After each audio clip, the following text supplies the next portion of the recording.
Et la première partie, nous allons tout de suite attaquer la partie la plus difficile, c'est-à-dire la sanctification. Amen. Alléluia. Ecclésiaste chapitre 4, verset 12 nous dit « Et si quelqu'un est plus fort qu'un seul, les deux peuvent lui résister. Et la corde à 3 fils ne se rompt pas facilement. » Amen. La corde à 3 fils ne va pas se rompre facilement. Et en tant qu'identité, en tant qu'apostolique, en tant qu'expérience, nous sommes vraiment constitués de 3 fils. Amen. Et ces 3 fils de la corde de notre identité sont premièrement l'unicité. Que tout le monde dise l'unicité. Nous croyons en un seul Dieu. C'est fondamental. Nous pouvons aller à gauche et à droite, mais nous croyons que Dieu est un. Il est un seul esprit et il est seul. Non seulement il est un, mais il est seul. Il n'est pas un comme une équipe, il n'est pas un comme un ensemble, il est un juste comme une entité, un. Juste un. Amen. Alléluia. Et la deuxième corde de cette identité apostolique, c'est l'expérience de la nouvelle naissance. C'est notre expérience de la nouvelle naissance. Comment nous passons de cette vie naturelle à développer une vie spirituelle dans notre être. Donc, nous croyons qu'il n'y a qu'un seul Dieu. Et ce Dieu a un plan pour nous, et ce plan, c'est le plan du salut qui produit cette nouvelle naissance en nous.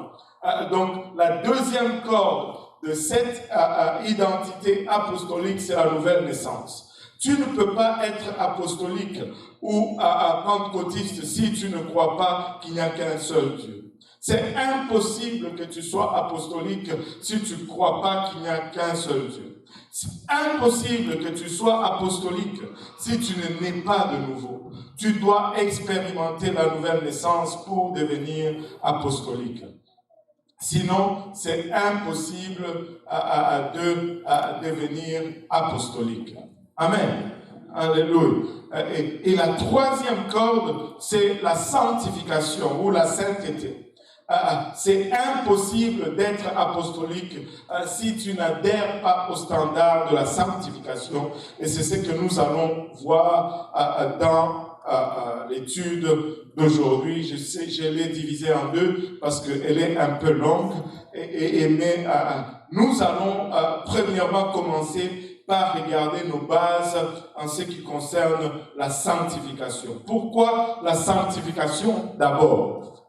Pourquoi on commence par la sanctification? Vous savez, je ne sais pas si je n'ai pas eu le temps de chercher une corde à 3 fils, mais vous avez sûrement joué dans votre vie avec une corde à 3 fils. Amen. Ce n'est pas quelque chose de rare, mais avez-vous remarqué que avec une corde à 3 fils, quand tu enlèves un de 3 fils, le 2 n'arrive plus à rester ensemble. Avez-vous remarqué cela? Les 2 autres qui restent deviennent lousses. Ils deviennent impossibles à garder ensemble.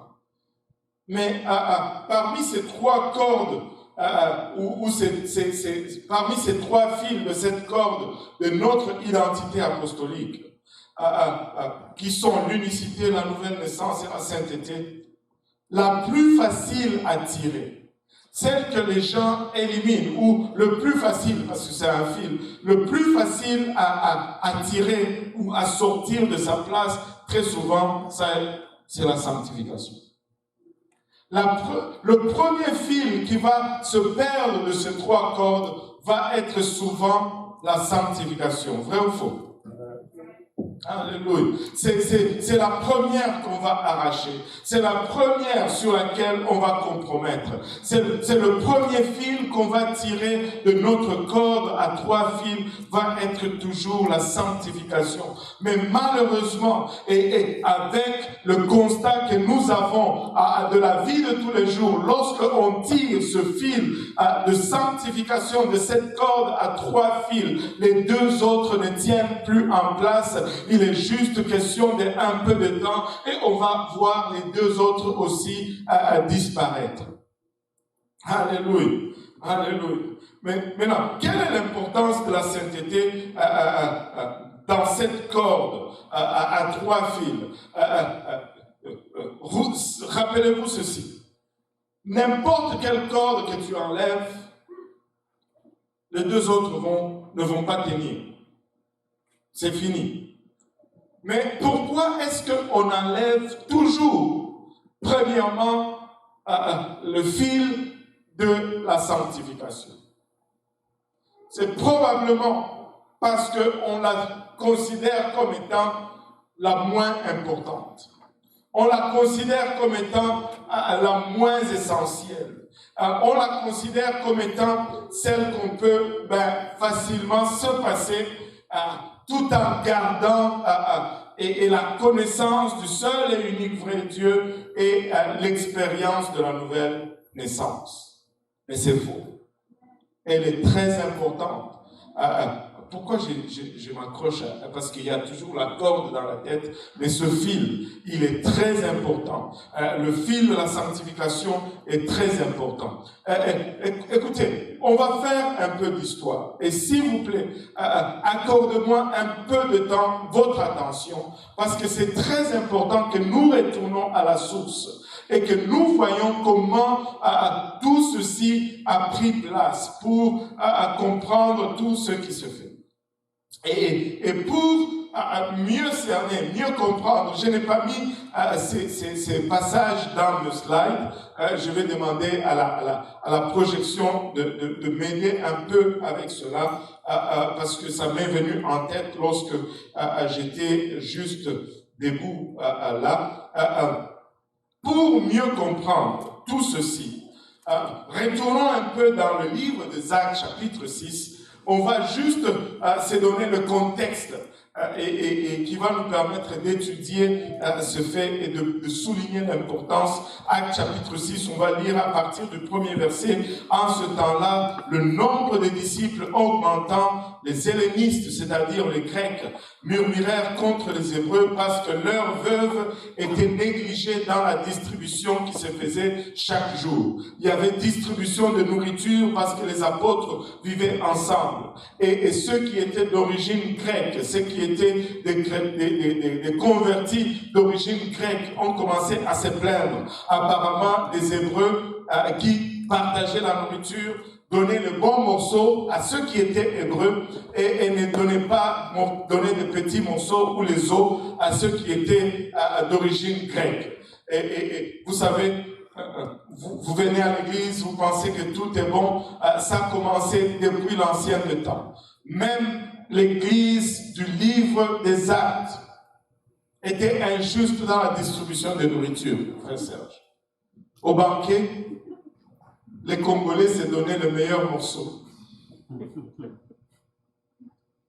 Et là, les Camerounais sont allés se plaindre. Ou quelque chose comme ça. Alléluia. Les 12, regardez le deuxième verset, les 12 convoquèrent la multitude des disciples et dirent, il n'est pas convenable que nous laissions la parole de Dieu pour servir aux tables. Et ils ont dit, comme vous êtes les responsables, donc venez vous-même partager la nourriture parce que ceux qui la partagent sont injustes. Et là, les disciples dirent, les 12 apôtres plutôt dirent, mais nous ne pouvons pas délaisser la parole de Dieu pour partager la nourriture. C'est pourquoi, frères, ils disent, choisissez parmi vous 7 hommes de qui l'on rende un bon témoignage, qui soient pleins d'esprit saint et de sagesse, et que nous chargerons de cet emploi. Et nous continuerons à nous appliquer à la prière et au ministère de la parole. Et cette proposition plut à toute l'assemblée, Ils élurent Étienne, homme plein de foi et d'Esprit Saint, Philippe, Procore, Nicanor, Timon, Parménas et Nicolas, prosélyte d'Antioche. On voit que là, ils ont choisi les 7 premiers diacres de l'Église. Et ces 7 premiers diacres étaient tous d'origine hellénique ou d'origine grecque. Les Grecs se sont plaints et on leur a donné la responsabilité. Et c'est dans ce passage tellement anodin qu'on voit apparaître pour la première fois le nom de Nicolas. Amen. Et ce nom apparaît parmi les 7 premiers diacres. Mais ce nom va demeurer et va être très significatif dans la compréhension de ce qui arrive lorsqu'on perd la sanctification. Parce que ce Nicolas, ce n'est pas juste là qu'on le mentionne. Vous savez, il nous est dit que nous devons apprendre de l'histoire. On dit que l'histoire se répète. Qui a déjà entendu cette dicton? L'histoire se répète. Pourquoi l'histoire se répète? C'est parce que nous avons appris une seule chose de l'histoire. C'est que nous n'apprenons jamais de l'histoire. Nous n'allons jamais regarder en arrière et apprendre de nos erreurs. Et nous avons toujours tendance à répéter les mêmes erreurs. Et c'est triste de voir aujourd'hui. Nous avons tous observé des gens qui étaient en feu pour la parole de Dieu. Ils étaient en amour pour la sanctification. Et nous avons observé leur sort lorsqu'ils ont commencé par laisser tomber la sanctification. La Bible nous enseigne que ce Nicolas, qui était un converti d'Antioche, qui était un de ces 7 premiers diacres, comme mentionné dans Actes 6, verset 5, était un homme qui avait un bon témoignage au départ. Mais cependant, son engagement ou sa consécration n'a pas fait long feu. Sa consécration à ses messages apostoliques n'a pas duré longtemps. Et selon le premier écrit de l'apostasie ou de l'hérésie de l'Église, Nicolas a fini par faire marche arrière et il a été celui qui a introduit une doctrine qu'on appelle aujourd'hui de son nom la doctrine de Nicolaïte. Il a introduit cette doctrine dans l'Église. Et si on vous dit aujourd'hui la doctrine de Nicolaïte, ça nous semble être un terme, comment on dit théologique, voilà. Ça nous semble être un terme théologique profond, mais ce n'est pas, il n'y a rien de compliqué là-dedans. Sa doctrine est née tout simplement d'une réaction impulsive, parce que de son temps, Paul va se battre souvent avec ces gens. De son temps, il y avait un groupe de juifs parmi les chrétiens, parmi les convertis, un groupe qui avait tendance à amener tout le monde au judaïsme. Il voulait imposer la circoncision. Il voulait imposer toute la loi juive. Tu ne devais pas manger ceci. Tu ne devais pas manger les crevettes. Tu ne devais pas manger le porc. Tu ne devais pas manger et tout ceci. Mais et ces gens voulaient au fait amener tous les nouveaux chrétiens à pratiquer l'intégralité du judaïsme. Et Paul s'est battu avec ces gens en leur enseignant que nous sommes sauvés par la grâce. Nous ne sommes pas tenus d'appliquer ces lois. Mais Nicolas n'a pas réagi de la bonne façon à ces judaïsants. Il a répondu à un enseignement extrême avec une réponse extrême. Et ça, c'est un danger. Répondre à un enseignement extrême par un autre enseignement extrême ne sera jamais la solution.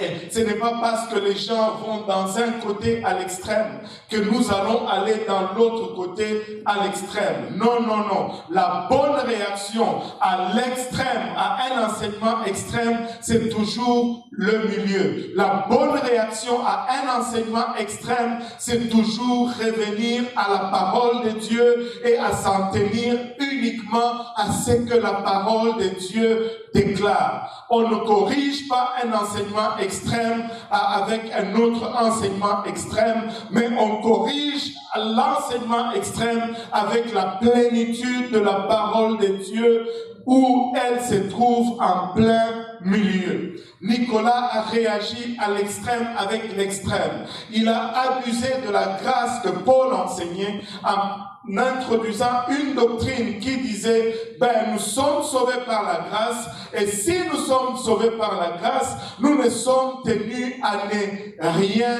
respecter. Rien de ce que je fais n'a produit le salut, donc je ne suis tenu de ne rien respecter. Je peux vivre comme je veux, je peux m'enivrer comme je veux, je peux forniquer comme je veux, parce que je suis sauvé par la grâce. Mais ce n'était pas là l'enseignement de Paul. Ce n'était pas ce que Paul a enseigné. Une doctrine extrême ne va jamais corriger une autre doctrine extrême. Nous voyons dans le livre d'Apocalypse Jean qui compare les Nicolaïtes à Balaam de l'Ancien Testament. Et c'est ce qui nous permet vraiment de comprendre ce qu'il a fait. Et ça, laissez-moi vous dire, surtout les jeunes, laissez-moi vous dire, j'observe plusieurs et encore plusieurs qui compromettent leur sainteté aujourd'hui. Laissez-moi vous dire du profondeur du cœur, tu ne fais pas la sainteté pour l'église pentecôtiste unie. Tu ne marches pas dans la sanctification pour le pasteur. Il y en a qui vont venir à l'église habillés différemment. Mais quand tu les vois sur la rue, ils sont habillés différemment, et c'est une tristesse et c'est une honte, c'est-à-dire tu n'as rien compris à rien du tout. Laissez-moi vous dire aujourd'hui, si nous allons y arriver, c'est en suivant le plein conseil de la parole de Dieu. Si nous allons y parvenir, c'est en marchant droitement dans ce que le Seigneur et dans sa parole réclame. Tu n'es pas en train de me tromper, tu n'es pas en train de tromper l'Église. Tu ne fais pas la sanctification juste pour être dans un ministère. Tu fais la sanctification, j'ose croire et j'espère, parce que tu as compris que c'est la parole de Dieu, c'est ce que Dieu demande, et que tu aimes tellement ce Dieu que tu es prêt à lui faire plaisir. Arrêtons de faire semblant. Écoute, si on exige la sanctification pour faire un ministère, c'est parce que l'Église croit dans la plénitude de la parole de Dieu, et l'Église doit montrer une image de ce que Dieu veut que nous soyons. Si tu n'es pas d'accord avec ça, ça ne sert à rien de pousser pour le ministère ou quoi que ce soit. Tu ne fais pas cela pour un ministère, pour l'amour de Dieu. Tu fais cela pour ton propre bien. Et j'ose croire que tu fais cela parce que tu aimes Dieu. Pas parce que tu aimes le pasteur, pas parce que tu dois... Non! C'est Dieu que nous voulons faire plaisir. C'est à Dieu que nous voulons faire plaisir. Parce que c'est à lui que nous allons rendre des comptes au final. En ce jour-là, tu ne vas pas te tenir devant cet homme et pour avoir ta récompense. En ce jour-là, ce n'est pas devant le frère Serge. Arrête de me fuir quand on se croise sur la rue parce que tu n'es pas habillé de manière appropriée. Je ne suis pas ton juge, je suis juste un berger qui essaie de te conduire dans la voie du Seigneur avec amour et compassion. Je vais t'aimer quand même si tu n'as pas encore compris. Je vais continuer, alléluia, avec diligence, à enseigner le plein conseil de Dieu avec amour et compassion. Ne me fuis pas. Nicolas a été comparé à Balaam dans le livre d'Apocalypse. Apocalypse 2,14, on ne va pas le lire. Vous savez pourquoi Balaam est cité. Balaam, certains d'entre vous, la plupart d'entre vous savez c'est que ce qui est Balaam, un prophète de Dieu qui était cupide. Il était vraiment motivé par le gain de l'argent. Et il a été appelé par un roi, Balak, pour aller maudire Israël. Il est allé pour maudire Israël. Et Dieu lui a dit, tu ne maudis pas, tu bénis. Et il a essayé de maudire Israël. Il n'a pas réussi. Il a essayé de maudire Israël. La seule chose qu'il a réussi à dire, c'est que Dieu ne voit pas de péché en Israël. Dieu ne voit pas d'iniquité en Jacob. Alléluia. Il est comme un lion. Il dévore tous ses proies. Et nanani, et nanana. Écoutez, Balaam de l'extérieur, il n'a pas pu maudire Israël parce que Israël était en alliance avec le Seigneur. Il a échoué complètement de l'extérieur. Mais il n'a pas arrêté là. Regardez ceci. Dans Nombre 31, 16, il a réussi à maudire Israël. Je n'ai pas tiré ces versets, s'il te plaît, chute-moi. Nombre 31, 16. Il dit ceci, voici, ce sont elles, parlant des filles, sur la parole de Balaam, ont entraîné les enfants d'Israël à l'infidélité envers l'Éternel dans l'affaire de Péor, et alors éclata la plaie dans l'assemblée de l'Éternel. Balaam n'a pas réussi de l'extérieur à maudire Israël. Mais, alléluia, il savait comment amener Israël à se maudire lui-même. Écoutez-moi, peuple de Dieu. Prêtez attention à mes paroles juste pour un instant. Alléluia. Aucun sorcier ne peut te maudire de l'extérieur. Si tu es en alliance avec Dieu, si tu es dans une alliance avec Dieu, la malédiction ne peut rien contre toi, la sorcellerie ne peut rien contre toi, l'occultisme ne peut rien contre toi, ils peuvent essayer de te maudire, ils ne pourront pas y arriver parce que tu es en alliance avec Dieu.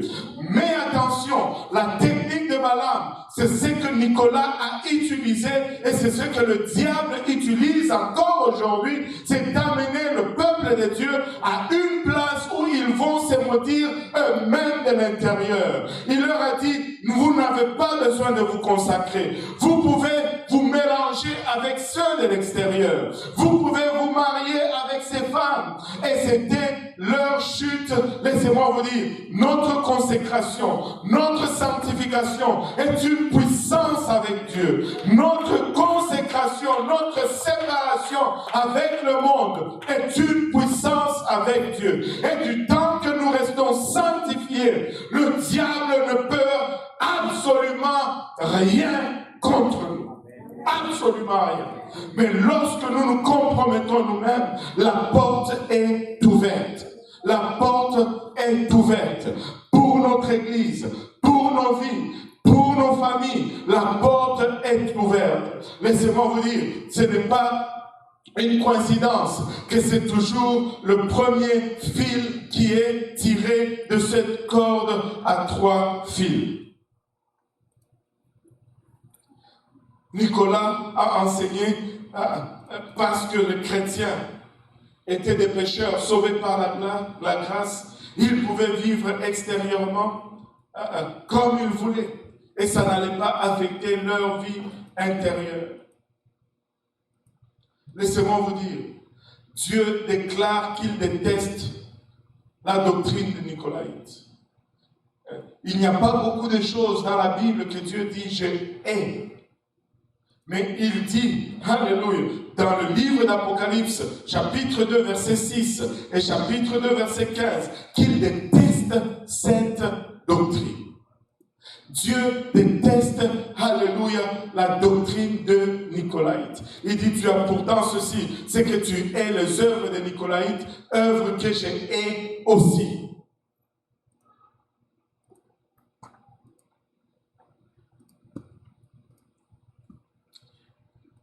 Il y a un théologien grec, Irénée, qui a vécu dans l'an 125 à l'an 202, justement dans l'époque où Nicolas a vécu.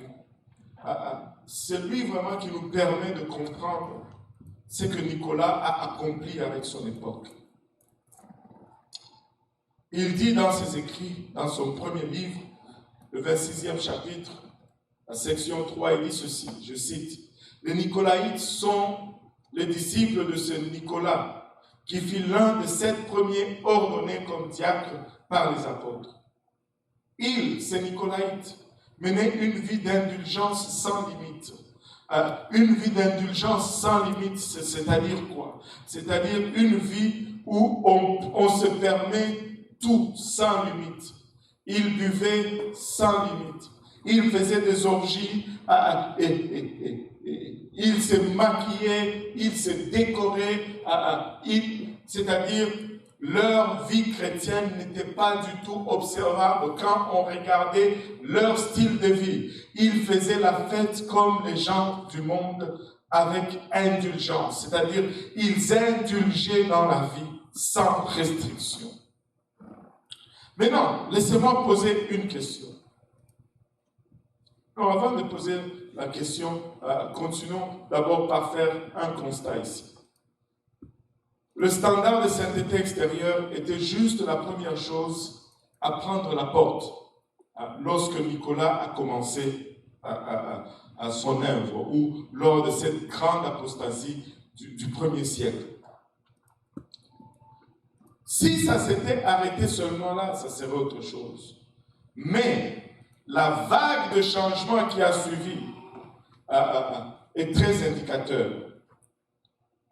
Cette perte de sanctification a été suivie par une perte de repentance. Je n'ai pas besoin de me repentir si je peux continuer à boire de l'alcool. Je n'ai pas besoin de me repentir si je peux continuer à faire ce que je faisais avant. La repentance a pris le bord. Et tout, par la suite, si je suis vraiment sauvé par la grâce, pourquoi vais-je alors me faire baptiser? J'ai cru seulement. Et le baptême d'eau par immersion a pris la porte aussi. Le nom de Jésus a pris la porte. Et par la suite, de parler en langue a pris la porte. Je n'ai pas vraiment besoin de recevoir le Saint-Esprit. Je n'ai pas besoin de ces dons. Je suis sauvé par la grâce. Je suis sauvé par la grâce. Et comme les anciens de l'Église mouraient avec l'âge, il y avait des jeunes qui les remplaçaient, qui n'étaient pas ancrés dans la doctrine, qui avaient d'autres ambitions, qui étaient, pour dire, pas profonds dans la doctrine. Ils ont regardé juste le fait que ce Nicolas était suivi par plusieurs personnes. Le désir juste d'avoir une grande foule a pris le dessus et par manque de profondeur de conviction, ils ont aussi commencé à réduire leurs convictions pour avoir une grande foule. Laissez-moi vous dire ceci. La Bible nous dit expressément que le chemin de la justice est étroit. Le chemin du salut est étroit. Et très peu sont ceux-là qui vont le trouver. Laissez-moi vous dire, nous ne sommes pas dans un concours de popularité. Nous ne sommes pas dans un concours de quantité. Mieux vaut, je le dirai toujours, mieux vaut 6 avec lequel je vais au ciel que 6000 avec lequel je ne vais nulle part. Ça ne nous intéresse pas juste d'agrandir le nombre. Nous voulons aller au ciel. Nous voulons aller au ciel. Écoutez, si vous voulez partir, vous allez partir. Mais la doctrine que nous allons prêcher, c'est celle-ci. Si nous allons prêcher juste au banc, c'est ce que nous allons prêcher. Si nous allons prêcher juste à nos enfants, parce qu'ils n'ont pas de choix, ils doivent vivre chez nous, c'est ça que nous allons prêcher. Nous n'allons pas prêcher autre chose, frère Serge. Nous n'allons pas prêcher autre chose. C'est ça que nous allons prêcher. Nous allons nous tenir pour la sanctification. Si vous allez partir, vous allez partir. Si vous allez... nous allons prêcher ça. C'est ça que nous allons prêcher. Il n'y a pas d'autre message à prêcher. Alléluia. Mais c'est beaucoup plus tard que lorsque plusieurs erreurs doctrinales sont entrées dans l'Église que vraiment on a réalisé combien les Nicolaïtes ont fait des dégâts dans l'Église. Vous pouvez penser que c'est juste l'histoire, mais laissez-moi vous dire ceci. Les Nicolaïtes sont encore parmi nous aujourd'hui. Les Nicolaïtes n'étaient pas dehors, ils étaient dans l'Église. Les Nicolaïtes, ce n'était pas le monde, c'était des gens qui étaient dans l'Église. Toujours à contre-courant de la doctrine, toujours à contre-courant de l'autorité, toujours à contre-courant de la parole de Dieu, mais toujours indulgents dans des enseignements qui sont tellement fausses. Les Nicolaïtes sont encore parmi nous aujourd'hui. Et ce qui était le cas dans le passé, c'est le cas encore aujourd'hui. Ils compromettent le principe de la sanctification ou le principe des Écritures pour, écoutez, quand on va arracher ce fil de la sanctification, ça va être toujours, que tout le monde dise toujours, toujours pour la commodité personnelle. C'est toujours pour la commodité personnelle. Et toujours, que tout le monde dise toujours, toujours pour l'acceptation sociale. Ou le monde va t'accepter, ou Dieu va t'accepter. Mais laisse-moi te dire, tu ne vas jamais avoir les deux.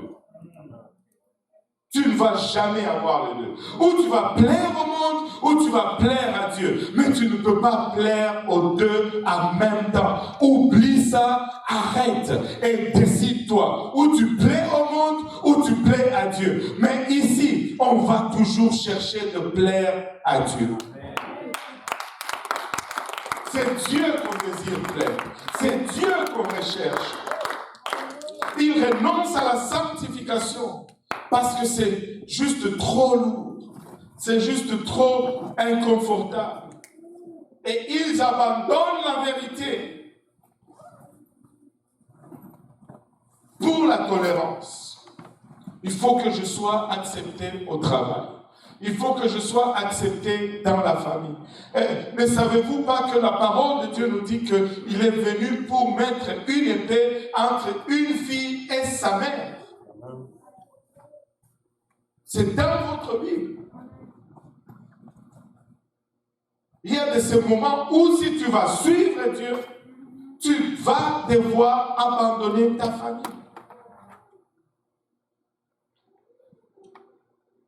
Oh, les gens de UPC, ils brisent les familles. Ok. Qu'est-ce qu'on fait de ce verset alors?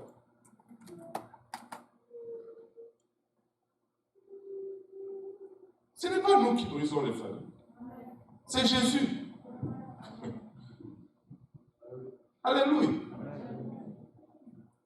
Écoutez, je veux juste aller au ciel.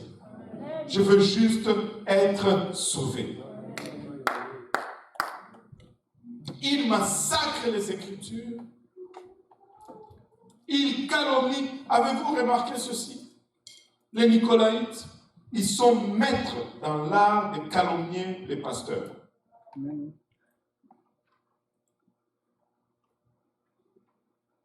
Ils ont calomnié les apôtres au 1er siècle et aujourd'hui.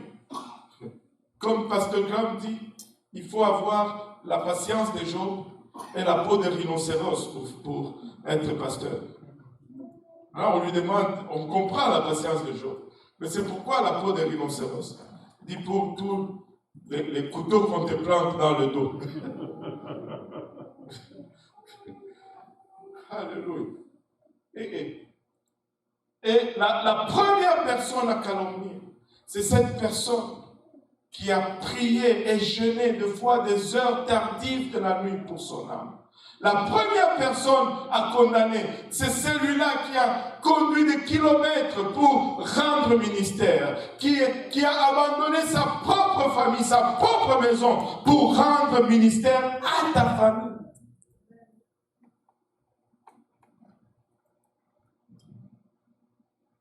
Vous savez, cela mortifie Dieu. Ils vont venir avec des études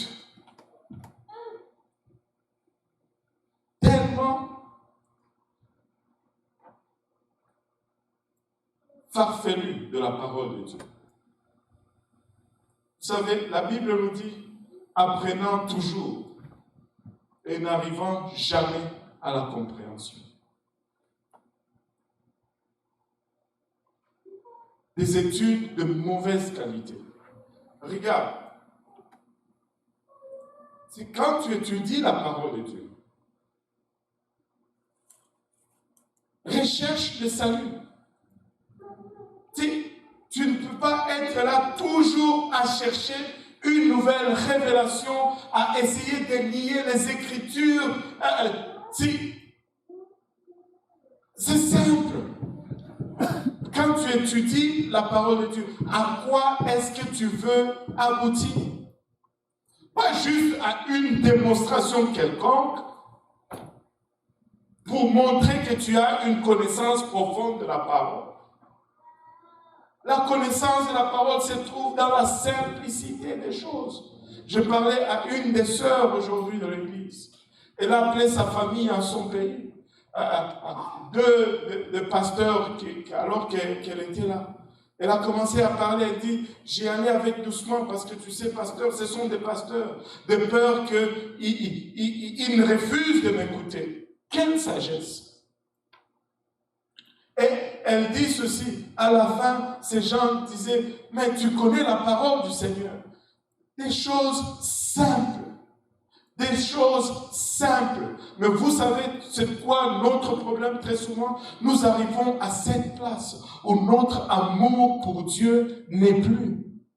Nous sommes attirés par le monde. Écoutez, si l'amour pour Dieu brûle encore dans ton cœur, même des simples versets deviennent juste phénoménal. Juste des simples versets deviennent appétissants, deviennent profonds. Mais rentre pas là juste pour faire des études. Oublie ça.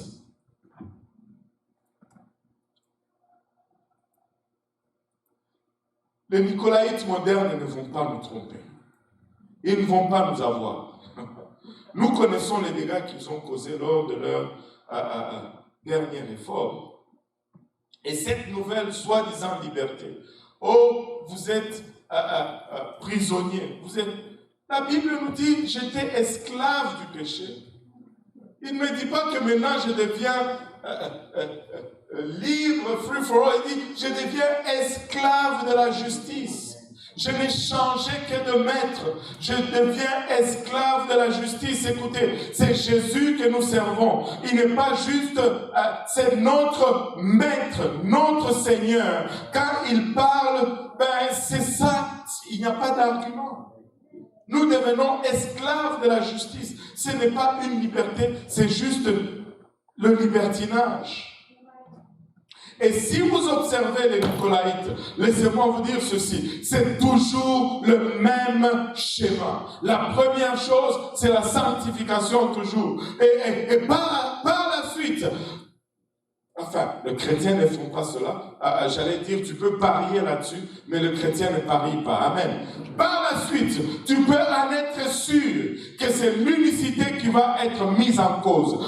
Par la suite, tu peux en être sûr que c'est la formule même du salut de la nouvelle naissance qui va être mise en question. Il commence toujours, c'est toujours la sanctification, c'est légère. Mais par la suite, ils finissent toujours par remettre en question la nature de Dieu. Par la suite, ils finissent toujours à mettre en question l'évangile précieux de notre salut. Ça ne trompe jamais. Et tu penses que tu étais sur ce train-là pour juste un peu de liberté. Et tu ne sais pas le prix total à payer pour la fin.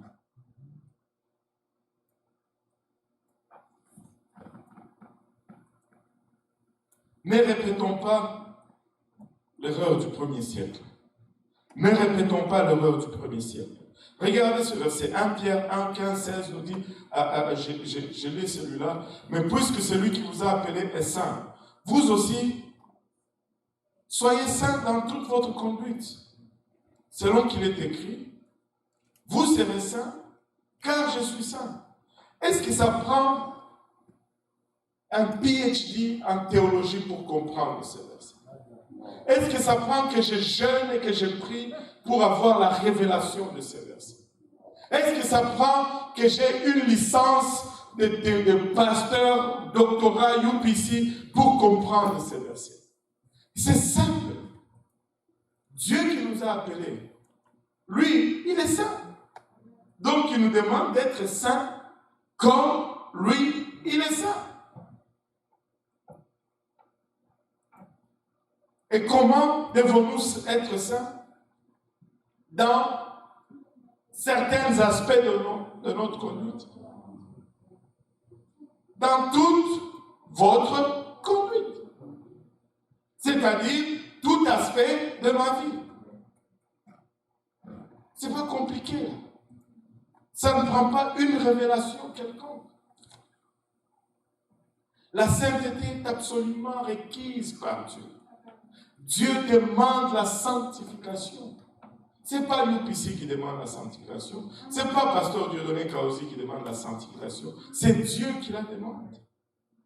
C'est un commandement que de vivre dans la sanctification d'une manière qui affecte toute partie de notre vie, toute conduite. C'est un commandement.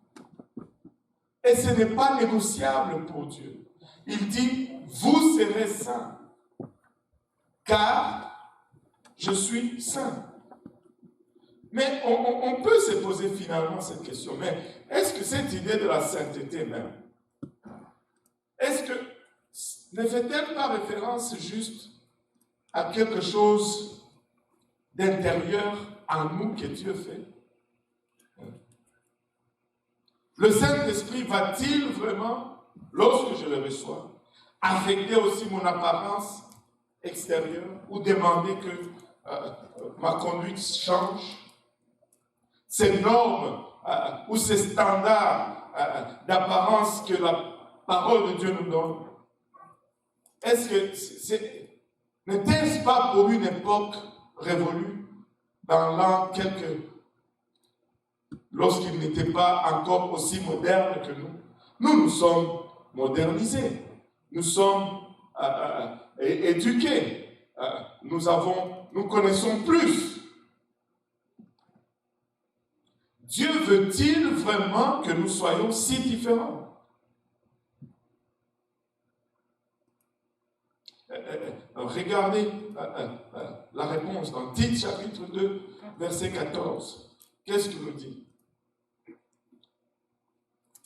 Dieu qui s'est donné lui-même pour nous, afin de nous racheter de toute, que tout le monde dise toute iniquité, et de se faire un peuple qui lui appartienne, un peuple purifié par lui et zélé pour les bonnes œuvres. Si nous allons être un peuple qui lui appartient, nous allons devoir purifier notre façon de vivre. 1 Pierre 2,9 nous dit, vous au contraire,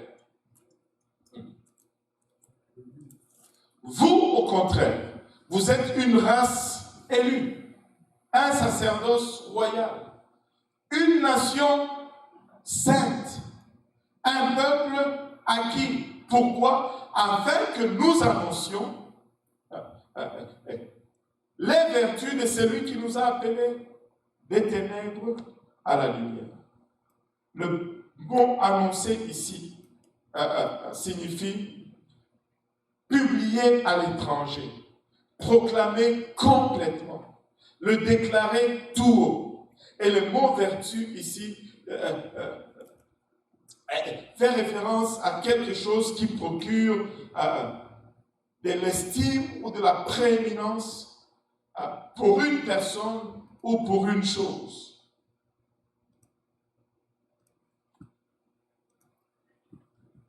Nous sommes appelés à montrer ces vertus. Le livre d'Hébreux, chapitre 12, verset 14, nous donne un verset auquel nous nous référons souvent en ce qui concerne la sanctification. Combien connaissent ce verset? Recherchez la paix avec tous et la sanctification, sans laquelle personne ne verra le Seigneur. Vous savez, on a toujours pris ce verset. Et c'est vrai, et c'est bon le sens dans lequel nous le prenons. On ignore souvent ce qui vient avant et ce qui vient après. Mais laissez-moi vous dire, peuple de Dieu, c'est puissant et profond tout ce qui vient avant et tout ce qui vient après. Parce que ce verset, au fait, c'est ce que Paul, ou pas Paul, mais on ne sait pas ce qui, est en train d'essayer de nous faire comprendre et nous faire arriver à cela. Mais tout dans ce chapitre est suspendu à ce verset. Regardez ce qui vient avant.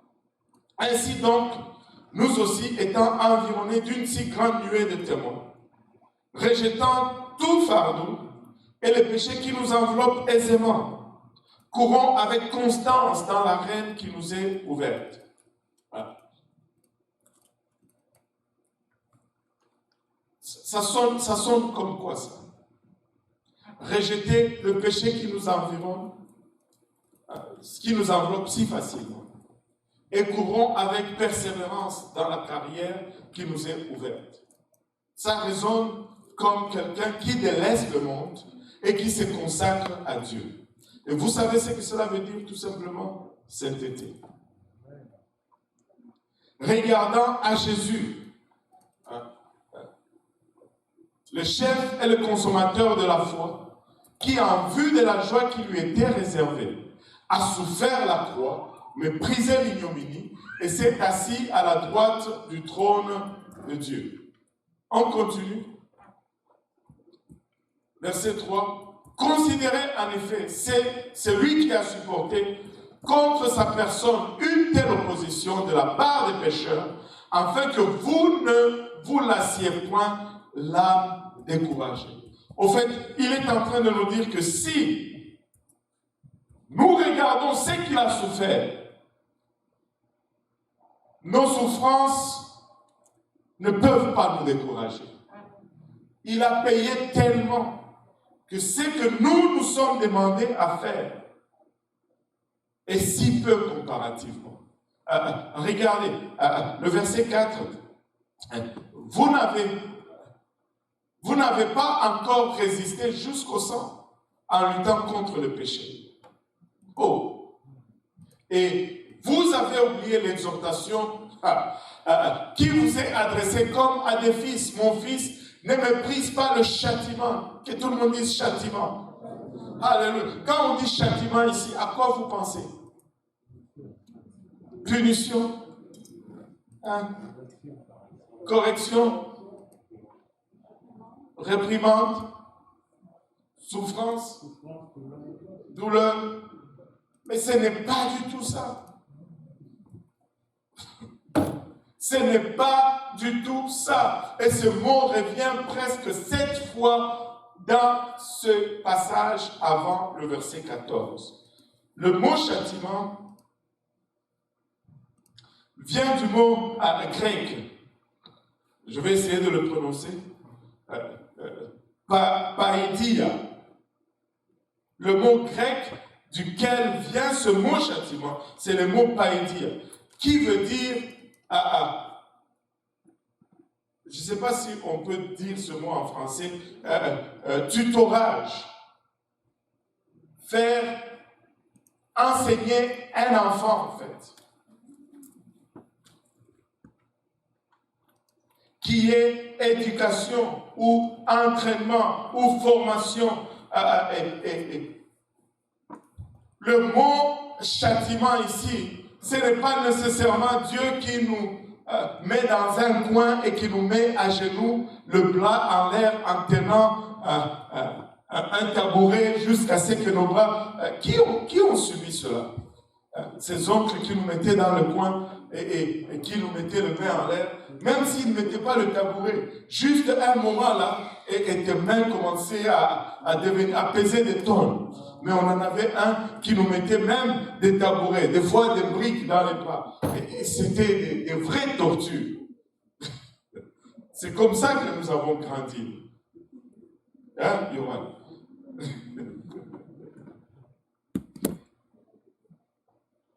Ce mot signifie tutorat, éducation, formation. Ce n'est que par implication que ça signifie discipline correctionnelle. Mais c'est un enseignement. Dieu nous enseigne. Il veut que nous connaissions la sanctification. Il veut que nous connaissions ses préceptes. Il dit, et vous avez oublié l'exhortation qui vous est adressée comme à des fils. Mon fils, ne méprise pas le châtiment du Seigneur. Ne méprise pas l'enseignement du Seigneur. Et ne perds pas courage lorsqu'il te reprend. Continue. Car le Seigneur châtie, encore une fois. Il enseigne celui qu'il aime. Et il frappe de la verge tous ceux qu'il reconnaît pour ce fils. Écoutez, si on te corrige et que tu te fâches, c'est parce qu'il n'y a pas de lien parental.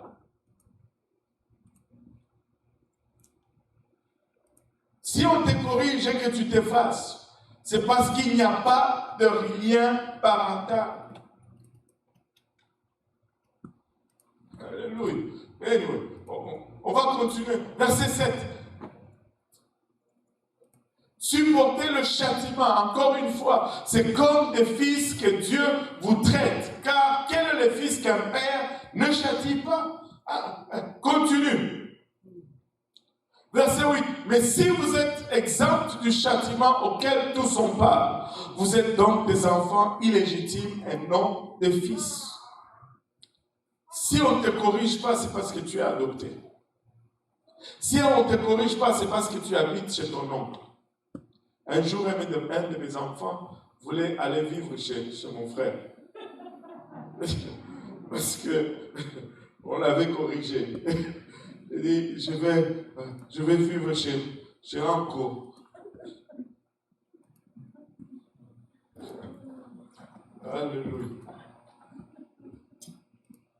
D'ailleurs, puisque nos pères, selon la chair, nous ont châtiés et que nous les avons respectés, ne devons-nous pas bien plus forte raison nous soumettre au Père des esprits pour avoir la vie? Nos pères nous châtiaient pour des jours, comme il les trouvait bon. Mais Dieu nous châtie pour notre bien, afin que nous participions à quoi? Afin que nous participions à quoi? À sa sainteté. À sa sainteté. Tout ceci, c'est juste pour la sainteté. Quand Dieu nous corrige, c'est pour nous amener dans la sanctification. Il nous amène dans la sanctification. Alléluia. À sa sainteté. Regardez le verset 11. Il est vrai que tout châtiment semble d'abord un sujet de tristesse. C'est quand Dieu dit, ne vous habillez plus comme ça. Mais c'est pour nous amener à sa sainteté. Ne fréquentez plus tel endroit. Mais ça semble nous faire mal. Mais c'est pour nous amener à la sanctification. Mais il produit plus tard, pour ceux qui ont été ainsi exercés, un fruit paisible de justice. Moi, je n'ai jamais su. Vous savez, quand quelqu'un rejette la sanctification, il perd sa paix. C'est pourquoi quand il croise le pasteur sur la rue, il fuit.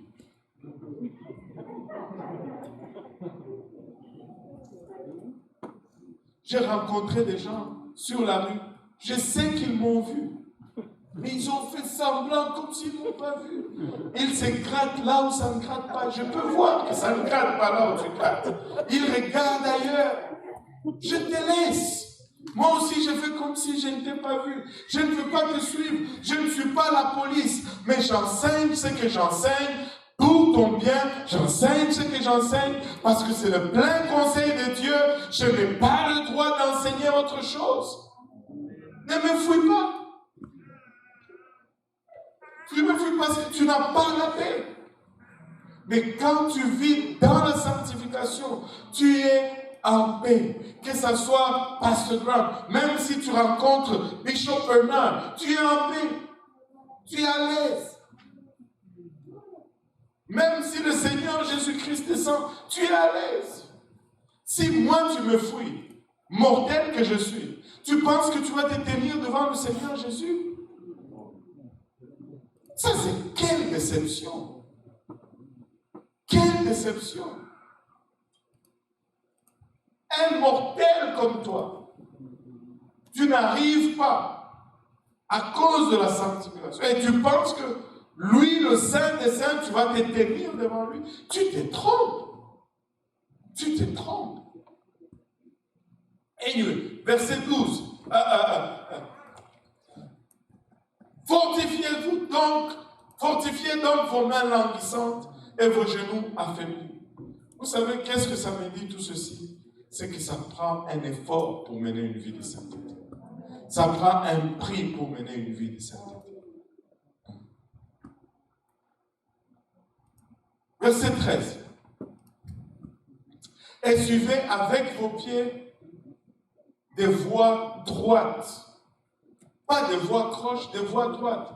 Afin que ce qui est boiteux ne dévie pas, mais plutôt se raffermisse.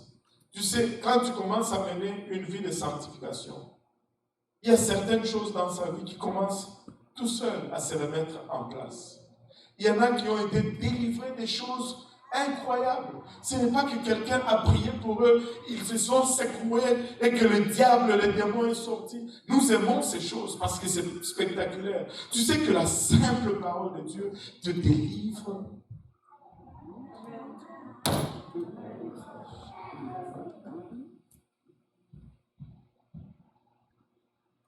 Recherchez, regardez tout ceci pour arriver à ceci. Accepter l'enseignement.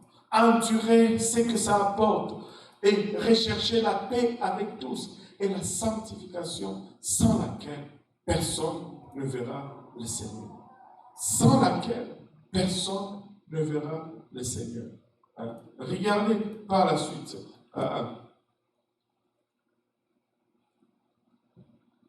Verset 15.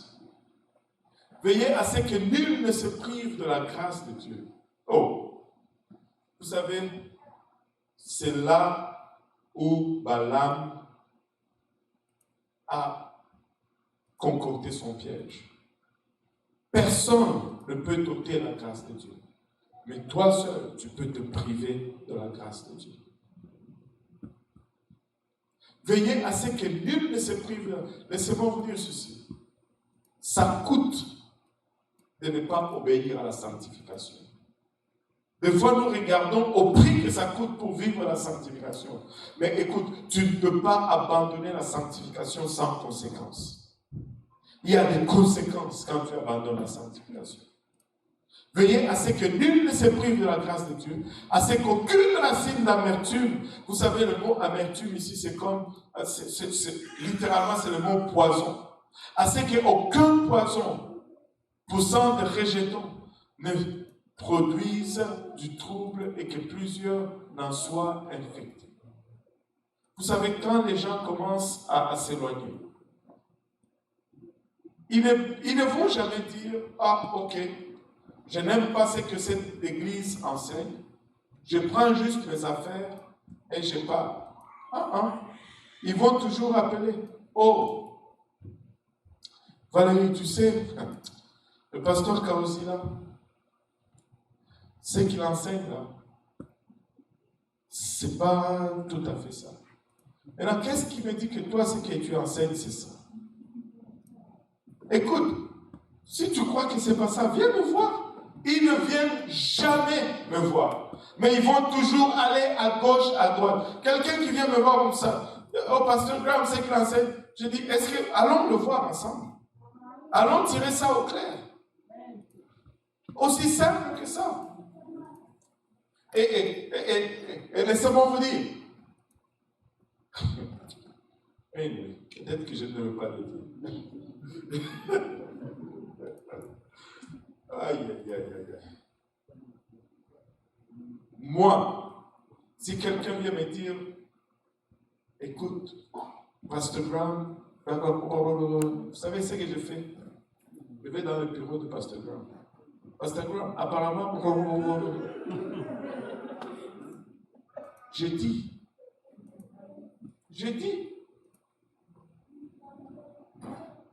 Parce que je veux que ça soit clair. Allô? Oh, tu es un délateur. C'est comme ça qu'on appelle ça? Ok. Je suis ça. Je préfère être un délateur, aller au ciel, que non un délateur, aller en enfer. Anyway, vous n'êtes pas d'accord avec moi, c'est pas grave. Mais regardez, il ne faut pas que ce poison infecte les gens. Il ne faut pas que ce